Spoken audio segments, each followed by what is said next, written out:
আসসালামু আলাইকুম সুপ্রিয় দর্শকবৃন্দ, সহজে বাগান শিক্ষা এপিসোডে আপনাদেরকে স্বাগতম। আজকে আপনাদের সাথে একটি কৌশল শেয়ার করব, অর্থাৎ আপনি কিভাবে বুঝবেন যে আপনার গাছে এখন পানি দেওয়া লাগবে কি লাগবে না।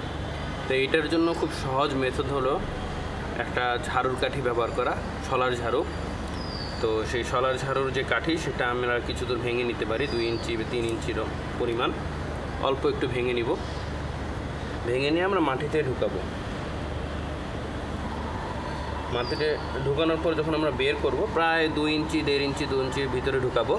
ঢুকানোর পর বের করে দেখব যে মাটি লেগে আসে কিনা। যদি দেখি যে মাটি লেগে নাই, তাহলে বুঝবো যে এখানে পানির অভাব হয়েছে, পানি দেওয়া লাগবে।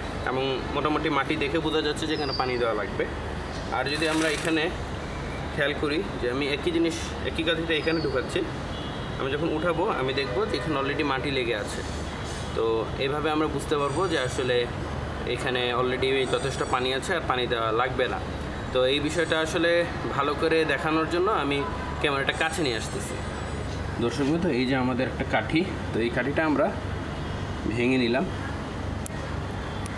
মোটামুটি এরকম হলেই হবে, অর্থাৎ দেখে না 1 আঙ্গুলের থেকে একটু বেশি, ছোট হলেও সমস্যা নাই। এরপরে আমরা কাঠিটা একটু শক্ত হতে হবে, কাঠি শক্ত না হলে হবে না। তো এরপর আমরা এটা ভিতরে দিব, মাটির মোটামুটি 1 ইঞ্চি ভিতরে থাকবে বা 1.5 ইঞ্চি।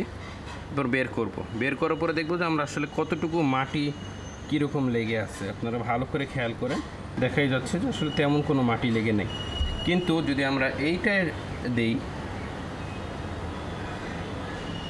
এখন দেখেন,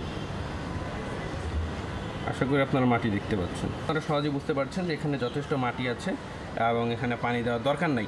কিন্তু এখানে কিন্তু আমরা মাটি তেমন একটা ইয়েতে পড়েনি, বা পড়লেও যেটা দেখি বোঝা যাচ্ছে এটা খড়খড়ে একদম বালু, কিন্তু এটা কিন্তু আঠালো মাটি।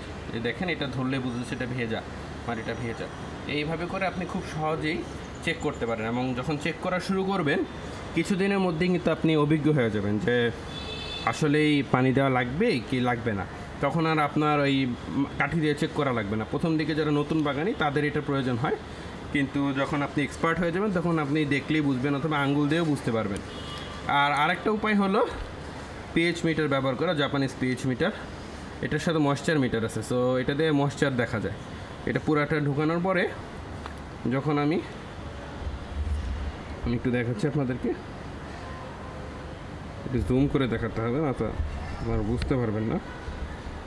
আমি যখন বাটনটা প্রেস করব দেখবেন ফুল দেখাচ্ছে ওয়েট, ঠিক আছে। উপরে একটা বাটন আছে, আপনাদেরকে দেখাই, এই যে একটা বাটন আছে, এই বাটনটা প্রেস করলে আসলে আমরা দেখতে পাই যে এটার কী অবস্থা। আর প্রেস না করলে নর্মালি পিএইচ লেভেলটা দেখা যায়। তো এখানে আমরা দেখতে পাচ্ছি যে পিএইচ প্রায় 6.5-এর মতোই আছে, যেটা কিন্তু খুবই ভালো।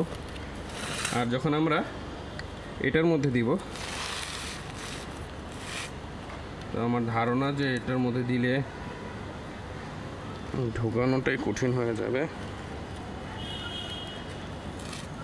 ঢুকেছে, এবং আপনারা দেখতে পাচ্ছেন যে আমি চাপ দেওয়ার পরে, দর্শক দেখতে পাচ্ছেন যে আমি যখন ময়েশ্চার চেক করতেছি যে এটা আসলে পুরোপুরি ভেজা না, অর্থাৎ এখানে ময়েশ্চার অনেক কম আসছে, অর্ধেকেরও কম। তো এইভাবে করে আপনি মিটার দিয়েও বুঝে নিতে পারেন। দর্শক, এই ছিল আজকে আমাদের টিপস। যদি ভালো লেগে থাকে তবে অবশ্যই আমাদের চ্যানেলটি সাবস্ক্রাইব করবেন যদি করে না থাকেন, এবং বেল বাটন ক্লিক দিয়ে দেবেন। ধন্যবাদ সবাইকে, ভালো থাকবেন। পরের ভিডিও দেখার আমন্ত্রণ। আসসালামু আলাইকুম।